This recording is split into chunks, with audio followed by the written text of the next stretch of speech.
Okay, it's going to be an ROH Classic review of Ring of Homicide. This is definitely one of my favorite, maybe my favorite Ring of Honor title ever. I just think the title is really, really clever. I think it definitely made sense with, the Homicide babyface turn, him, turning on CZW and siding with Ring of Honor. I think the show was very overachieving. You actually have Bryan Danielson's probably most overachieving performance of all time on this show. I think, this is one of those better shows, or one of those shows that, was just very overachieving. I think when you look at the show on paper, it just kind of screams like another generic, Ring of Honor house show, whatever you want to title it. But at the time, Edison was like a big market for them. They ran Final Battle 2005 in Edison. So still, I think in 2006, this was, one of their bigger territories, whether you want to believe it or not. But, we're going to go all the way back to May 13th, 2006. This is the same weekend Christian Cage came to Ring of Honor. He wasn't on this show, but I believe he was on the Long Island show titled How We Roll. But yeah, this is from the Inman Sports Club in Edison. I was only there one time in 2009. The show was called Boiling Point. It was supposed to be Kenta and Roderick Strong. That's the only reason I went, but Delirious ended up facing Roderick Strong as a replacement. But, it's funny because Delirious ended up having, the match of his life on this particular show in Edison. So it's kind of a funny story. But hey, we're going to get right down to it. First match of the night. We got Colt Cabana actually taking on the Japanese comedy wrestler called Kikutaro. I thought this was a fun way to open up the show. I mean, it made sense to put these guys together. Cabana does a lot of funny stuff out there. They did some cool stuff. They were actually dancing at a certain point. Colt was wearing the polka dots. And, yeah, man, I mean, it was really, really good. So Cabana goes over. This is like a nice little friendly, comedy match. Kikutaro was really, really popular, within, the Japanese wrestling fans. And I believe with, some of the ROH fans as well. A lot of people did find them funny, but I just kind of get the feeling like right now, like not a lot of people remember him, but, yeah, Cabana gets a big win, kind of building up Cabana to get the title shot at Bryan Danielson at Gut Check. It's just kind of funny to me that, when Danielson gets injured, it's actually against Cabana, like the comedy wrestler. So I always thought that was kind of ironic. But, that injury doesn't happen until Gut Check, which would take place later on in August. We're still in May at this point. All right, next up we have the Rottweilers, Homicide and Ricky Reyes actually taking on the Ring Crew Express of Dunn and Marcos. I mean, it was okay. I mean, I just think with this match right here, you would have expected Homicide just to squash these guys and, get this thing going and get them moving out just quickly to kind of build up this Homicide thing. But they actually sold for Dunn and Marcos here. And, Ricky Reyes was the guy that went over with the submission. Homicide was just kind of there. And then Adam Pearce comes out and great promo from Pearce. Pearce did a really good job of trying to convince Homicide to, side with Ring of Honor and join them in this war against CZW because they were getting their asses kicked. And at this time, Homicide's like, that's not my problem. That's your problem. So I just thought that was a funny promo with Adam Pearce and Homicide. So, yeah, I mean, you could definitely see, Pearce's mic skills, come through in the CZW feud. Even when they got on pay-per-view, Pearce was always, very, very reliable on the mic. I mean, there's a reason why he's, a huge part of WWE, right now. Okay, next up we got Jimmy versus Jimmy. We got Jimmy Rave taking on Jimmy Wang Yang. Jimmy comes out there with the embassy with Daisy Hayes and Prince Nana. So yeah, I mean, you see him, Prince Nana still doing his thing today with Swerve. You almost forget that Daisy was part of the embassy. I totally almost forgot about that. I'm so used to her being such a goody two-shoes with Delirious that you almost forgot she started off as a heel. But, Jimmy Rave and Jimmy Yang, I mean, it was pretty good. This started out with Jimmy Rave just being a dick to Jimmy Yang for most of the match. It's funny, man. Like, some of these chants for Jimmy Rave, you say to yourself, how the hell did these chants come up? The Jimmy Loves Balls chant?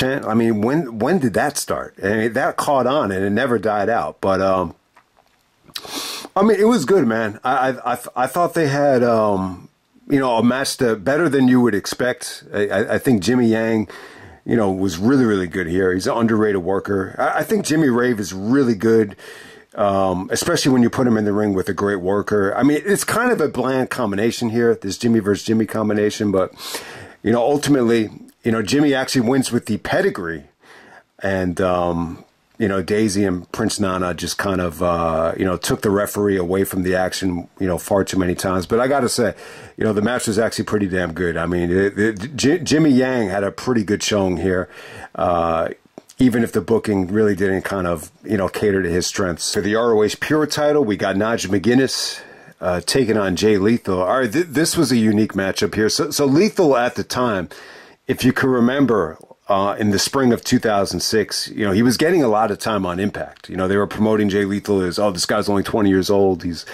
you know, in great shape. He's a great athlete. You know, so Lethal was really getting some, you know, very valuable television time. So it almost felt like a return, you know, for Jay Lethal at this time. Nigel got on the microphone. He's talking about how he's the best champion in Ring of Honor. So it was really, really cool. I mean, you almost forget that they were really trying to build up Nigel as the better champion than Bryan Danielson, and you know they're still building up the unified match, and you know making both champions credible. And it really is. This was really, really a good race for MVP in 2006, whether it's Bryan or Nigel. Obviously, when you look at some of these Nigel Pure title matches, especially in the beginning, they just don't compare to the quality that Danielson was having. But you could just tell at this particular time, Nigel was taking himself more serious. You know, the Pure title matches, the quality was improving. Nigel looked very, very healthy. He looked muscular, but at the same time, he looked strong. Like his body wasn't breaking down like it was in 2008. So yeah, these Pure title matches, they didn't have like the cheating and the nonsense that they had at the beginning of the reign. So the quality definitely got better, I think, up to this point. So yeah, Nigel and Lethal, I mean, it was good, man. You know, this really didn't cater to Lethal's strengths. Nigel just did some really good grappling, just a lot of key locks and almost like shoulder drag suplexes from Nigel, just really intricate, you know, European style, you know, suplexes and, you know, submission holds from Nigel. I thought it was really, really good. You know, Lethal was good. It was more about just Lethal just kicking out of, you know, Nigel's finishers than really him, you know, really getting the fans to believe that he could actually win this thing. I think he might have hit the flying headbutt. I think he did some nice, you know, dragon suplexes, but, you know, it just featured, you know, Lethal kicking out of the jawbreaker lariat and Lethal kicking out of the Tower of London and Nigel just being relentless to put him away. It was good. It was a sweet little match. I think it could have been better. And you could definitely see Nigel and Lethal, they both look like they're in better shape and they both looked a little bit more seasoned than they were in 2005, like a year earlier at this point. So, you know, good stuff there. Okay, next up we have the ROH World title match. We got Bryan Danielson taking on Delirious. All right, this is the one. Delirious and Danielson had a couple of matches in 2006, but I'm telling everybody, man, this is the one to check out. I mean, I just remember people looking at the ratings from the archive and just, you know, this one really stood out like a sore thumb. It's like, man, when did Danielson ever not have a 4-star match? It's like a 4-star match with Delirious. Like, are you fucking kidding me? And he was able to do it here. But, you know, really, really good, you know, match right here. This was more about just wrestling for me. This was Danielson being Captain Charisma. I mean, this, you know, there's two matches that really stand out from ROH that really shows you, you know, how great of a personality Danielson was. The first one was the main event spectacles match against AJ, where Danielson went on that rant to the fan, where he said, you know, what the fuck do you know about wrestling? And with this, it was a little bit different. But yeah, this is just Danielson just being, you know, very animated, you know, with the fans, you know, really good trash talking with him on the microphone. And it's really, really interesting here because, you know, he's technically a heel, but, you know, he's really, you know, he really doesn't really care about the CZW stuff. All he really cares about is just being the ROH World Champion. And very much like Homicide at this point, like he could just give a fuck about defending, you know, the Ring of Honor name at this point. You know, that was really kind of, it was BJ Whitmer, Adam Pearce, you know, guys like that kind of, you know, being stooges for Cornette at the time. Like Danielson didn't really want any part of it, but still, like, there was still like a lot of CZW fans in the audience that were trying to, you know, humiliate Danielson and calling him boring. And then he would get policed by these other fans just chanting, shut the fuck up. And so, yeah, I mean, during the CZW thing, you had a lot of people that thought Danielson was overrated. And they would just be kind of drowned out by, you know, Ring of Honor fans or fans that really appreciated, you know, Danielson for the wrestler that he was. So what was really interesting about this match was when someone called him a TNA reject. And then it became like a dueling chant. Like they started chanting, TNA reject, shut the fuck up. TNA reject, shut the fuck up. And then Danielson is like, he has this smirk on his face, but he's waiting until he has Delirious in a surfboard, you know, until he really, you know, until he releases the hold to start jawing back at the fans. He goes like, just for the record, TNA didn't reject me. I rejected TNA, so fuck off. And I was trying to think about it. I was like, man, you know, I mean, obviously when you look back on it, Jarrett and Dixie, you know, they should have, you know, rolled out the red carpet for Bryan Danielson. But, you know, at the time, I don't know if Danielson would have been a great fit, you know, for TNA, especially with this style. You know, this ROH style that Danielson was wrestling while he was the champion, it was very much a freedom-based style. Like, he was able to do what he wanted. He could work slow matches, fast matches. You know, he was able to take his time. You know, to be on television in TNA in 2005, 2006, I don't know if that style really would have, you know, fit Danielson the way it would have fit, you know, AJ Styles or Samoa Joe or Christopher Daniels. They were a little bit more conducive for the TNA style. Danielson, you know, Danielson just was able to do whatever the hell he wanted during this reign, and I think that's what made it so good. So, you know, check it out here, man. You know, the 4-star match with Delirious, it might even be higher than that. I mean, this was really, really good.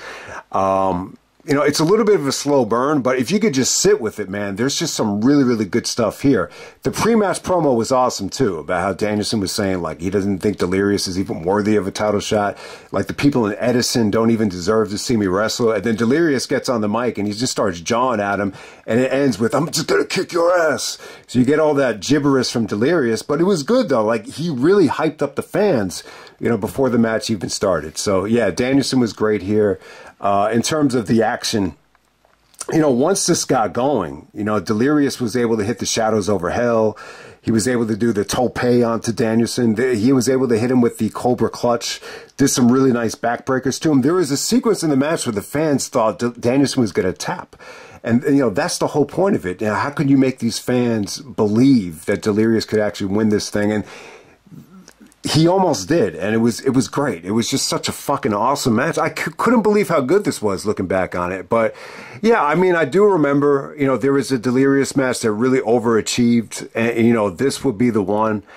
But, yeah, Danielson was great here. He just was able to get the best out of Delirious. And, you know, Delirious, he's a hard worker. I think he's in good shape. You know, when you see him, you know, dress up the way he dresses up, you would think, you know, this guy is like a lucha guy, or he's like a Dragon Gate guy. He's not really like on that level. I would say he's more of like a comedy wrestler, but he still has a little bit of ability though. And Danielson was able to get that out of him here. I mean, it was really, really good stuff. I mean, the Shadows over Hell into the Cat of Mutilation was definitely the highlight of the match. And the ending was sweet as hell too. Delirious is just, you know, stiffing Danielson with these stiff ass kicks right to the face. And the fans are just going crazy. They're like, holy shit. And then all of a sudden Danielson, you know, has just a moment of clarity, and he hits the sweetest small package on Delirious. It was like a violent looking small package. It almost put Bret Hart's small packages to shame. I've always said, like, the king of the small package is Bret. But, you know, when you see the way Danielson did it here, it's almost like you got to bow down and give Danielson that crown here. I mean, that's how good it was. So, yeah, check it out. It was better than expected. You know, I know a lot of people are down on Delirious as a booker, and, you know, when you see Delirious, like, I'm guilty of it as well. Like, when I found that Delirious was going to replace Kenta, you know, it was almost like a chore to get to that show. Like, I really didn't even want to go, like, looking back on it. But, you know, Delirious, I think, you know, he's always going to be, you know, one of the, you know, part of the ROH family. I think him and Danielson, I think they, you know, they were part of a clique, and they used to actually eat out after the Hammerstein shows or the, you know, the Manhattan Center shows. They actually used to go to the TikTok diner together. I know some guys have said, you know, they saw all the ROH wrestlers hanging out, and then they were like, you know, who's that blonde guy with the goatee? It was, you know, that had to be Delirious. So, you know, he was part of that clique of guys that used to just hang out. So, that was cool to really go back and, you know, check this out. It was really, really good. You know, this just shows you how good Danielson's reign was when you're able to get, you know, quality matches out of guys you don't normally expect. And yeah, I mean, this is why you will put Danielson on that upper tier, you know, of Kurt Angle's, Chris Benoit's, Bret Hart's, Shawn Michaels. You know, Danielson is definitely there on the elite of the elite tiers, and it's because of matches like this. Okay, next up we got Christopher Daniels taking on Matt Sydal. I mean, it's funny, man. You actually see these guys team together today in AEW. I think they teamed together, it might have been on Dynamite a couple weeks ago. But yeah, at this time, you know, it's almost like a friendly rivalry. Daniels actually shakes hands. I think they said the first time Daniels ever shook hands before a match in ROH. You remember his gimmick was that he wasn't cool with the Code of Honor, you know, going back to the the Era of Honor Begins show. But, you know, at this time, you know, Daniels is becoming a household name. You know, he's in TNA. He's on Impact every week. He has his own DVD compilation, Heaven Sent Hellbound, the Christopher Daniels, you know, special. That DVD sucks. Like, every single match that's on it is clipped. So that's what I remember about it. But, you know, I mean, it's got some good stuff on it. But, you know, anytime you buy a DVD and the matches are clipped, you know, you feel kind of gypped. But, hey, man, we got Daniels taking on Sydal. I mean, you know, these two guys won the tag team titles later on that year. And, you know, AJ actually teamed up with Matt Sydal as well. So, obviously, AJ and Daniels, you know, they have a lot of history with Matt Sydal. I just think, you know, I think they saw a lot in Sydal. It's almost like he was a younger version of AJ, and they both wanted to kind of, you know, groom him and work with him. So, I think that would explain, you know, why they had this little, you know, match right here. It was pretty good, man. It was good. It wasn't as good as AJ Styles and Matt Sydal from Hell Freezes Over. You know that really rocked the house. This was good, but I wouldn't say it was great. You know, they did a lot of good counters here to the you know, Matt Sydal did a good job of staying away from Daniels Hurricanrana. And it got a little bit weird at the end with Sydal actually going for the angel wings. It almost felt like Daniels took it as a sign of disrespect, and he's able to hit him with like an inside cradle to get the pinfall there. So, yeah, kind of an anticlimactic finish. But, yeah, Daniels was really over, and, you know, him and Sydal, they had a nice friendly match right here that was just, you know, really athletic, you know, really fun to watch. I think the biggest problem with the match was, like, the fans didn't really know who to cheer for because, you know, Sydal is definitely, like, the most exciting guy you could watch on this show, but Daniels is, like, such a household name. It's like you want to root for both guys, so it almost felt like the fans were just kind of watching them. But yeah, I mean, they did some good stuff, man. You know, very athletic match from both guys. I mean, when you watch this back, you can't be, you know, that angry with, you know, Daniel's performance here, even though, you know, obviously he has his priorities in other places here. I just thought this was still just a really, just another quality match. Okay, next up we have the ROH Tag Team title match. We got Generation Next of Austin Aries and Roderick Strong, the ROH champions, taking on the Briscoe boys of Jay and Mark Briscoe. I guess this is the first, like, big Aries and Strong versus the Briscoes match. They go about 20 minutes, and all right. I mean, the obvious thing to say here is that it's not unified. You know, the match that they had at Unified, you know, that was an incredible match. It's still probably like the best, like, non-gimmick, you know, tag match in ROH history. You know, some people almost have it at 5 stars. This one almost has more of like a feeling out type of feel to it, and it's just kind of funny when you look at the Briscoes here.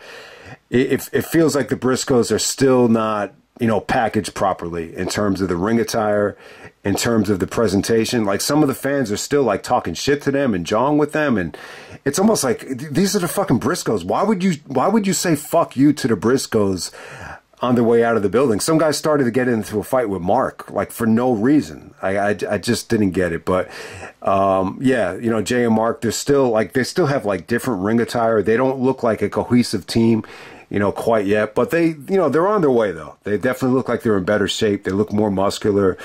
They had some really nice double team moves here. I think more than any other tag team, you know, no other tag team has really kind of, you know, incorporated football into their moveset like the Briscoes.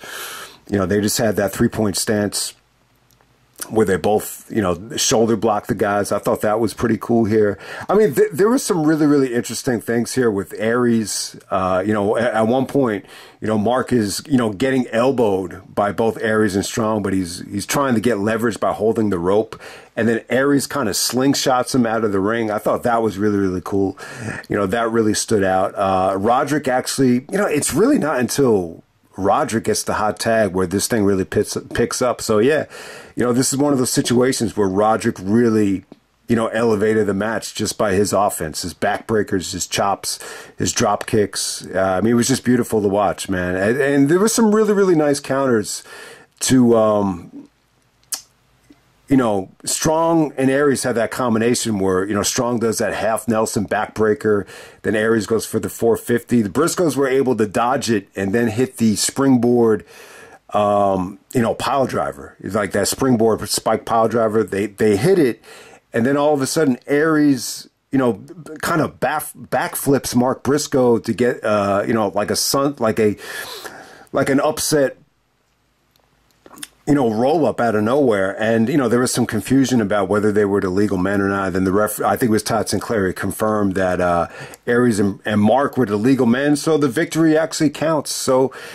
I mean, it was cool. It was a cool little match. I wouldn't say this was great, but it was like the first match that kind of, you know, led to other matches. I think it led to a 2 out of 3 falls match. And then obviously it culminated at Unified. But, you know, at this point in 2006, it just kind of reminded me, like, the Briscoes are still a long ways away, you know, from winning the, you know, Ring of Honor World titles. I don't know if they won it in 2006, you know, because Aries and Strong did not pass it on to the Briscoes. I mean, you would have thought that they would, especially with Aries getting hurt at Unified. You think, you know, just put the titles on the Briscoes, but I think it went to the Kings of Wrestling. And, yeah, so I think it went to Kings of Wrestling, and it wasn't until, I think, you know, Danielson and Sydal won it. I think that's when the Briscoes, like, officially started their, you know, legendary reign in 07. I think it was from Christopher Danielson, Matt Sydal at the, you know, the fifth year festival. I think it was in Chicago when the Briscoes finally won the belts. But, you know, I think they were champions before, like when Punk and Cabana were still there in 2004. That's when they were, like, under Cornette at that time. Okay, so the end of the show, it's really tough to, you know, rate just one match here. It's almost like 3 matches ended up being the main event. So if you look at the DVD, they, you know, the match that they promoted as the main event was Samoa Joe versus the Necro Butcher. You know, Joe had a really, really good, you know, promo with Julius Smokes, telling him, like, are you and Homicide men or mice? Like, there's a war going on. You know, we want to know, are you men or mice? And it's almost like Joe kind of, you know, won over Julius Smokes in the promo. So it was a good promo from Joe. You know, at this time, you know, Joe is, I think he's about to take on Scott Steiner in the coming weeks. So, you know, he's becoming a big star in TNA. It's almost like they got Joe in and out of there really quickly. I mean, him and Necro went at it for a couple of minutes, and then Hero comes out of nowhere. I'll tell you, man, Hero was one of the best heels ever in Ring of Honor. Like, Hero legitimately got, like, some awesome heat here. Not just on this show, but, you know, every show in 2006. Like, this is an example of a heel. You know, Punk during the Summer of Punk is another one that got great heat. You know, an example of a heel that didn't necessarily get a lot of great heat was, I would probably say, Austin Aries, like when he was ROH champion. I just think he was so explosive and so fun to watch, and especially the way he won it. It was tough to really buy into Aries as a heel, but Chris Hero, I got to say, man, like this is one of the best heels ever. The Hero from CZW that was anti-ROH. I mean, it was almost like legit hatred, you know, the kind of heat that Hero got. And then Claudio, the Benedict Arnold, comes out and, you know, sides with Necro. You know, Pierce, BJ Whitmer. Joe actually gets taken out by an injury. They're going to do this big spot with, looks like Claudio's about to do a Ricola bomb, you know, through the table. It looks ugly. It looks like it's going to be nasty. It definitely looks like it was going to be a train wreck. And then all of a sudden, the Kill Bill music hits, Homicide's music hits, and then it's Homicide. Comes out of nowhere. He looks like he's going to side with CZW, like Hero's trying to get him to join. And then all of a sudden, Homicide starts attacking the CZW guys. The crowd starts exploding. They start going crazy. And, you know, this is one of those situations where if the crowd doesn't react the way they reacted, it wouldn't have been that big of a deal. But it was. I mean, they got behind Homicide here. I mean, it was great. You know, the crowd was just red hot. And this leads to an impromptu match between Homicide and Necro. This ended up being awesome, man. This ended up being probably the most memorable thing of the show. And, you know, this is appropriately titled Ring of Homicide because of just how beautifully executed this was. Yeah, Homicide and Necro, this is a war, man. This was, I mean, it's really just Homicide just kicking Necro's ass, but the crowd was just so red hot, you know, for every spot. And, you know, they do the Homicide gets everybody to throw the chairs into the ring. So the ring is just filled with chairs. We've seen this a lot of different times. I think you saw it in ECW. You saw it at Better Than Our Best with Homicide and Cabana, but, you know, it happens here again. And, you know, Necro takes some incredible suplexes, some incredible table bumps. I think he takes a Gringo Killer on the chairs. He takes clotheslines. He takes some really, really nasty stuff. You know, the only offense I think Necro gets, I think he does get a neck breaker on Homicide to kind of turn the tide. But, you know, ultimately, Homicide goes over with the vicious lariat. And, you know, fans are just going crazy. He basically says this is Ring of Homicide. And, you know, Homicide joins ROH in the fight against CZW. So this was a big deal because I think, you know, when you look back on it, I think Homicide, you know, was very much, you know, felt like he was an outsider in Ring of Honor. Like he was, I think he gets screwed over on the next show as well. Like he was upset with Jim Cornette, didn't give a fuck about ROH management, didn't really give a fuck about, you know, fighting for the legacy of ROH. So, you know, the fact that he, you know, finally decided to, you know, join them in the fight, it was a huge deal. And I don't know, like one of the things I was thinking about with the execution of this babyface turn was, you know, they clearly wanted to put the belt on Homicide. And they did. You know, they did a Final Battle 2006. But when you look back on it, I mean, do you think that they would have went full board on this Homicide push if, you know, if they knew that TNA was going to pull their talent?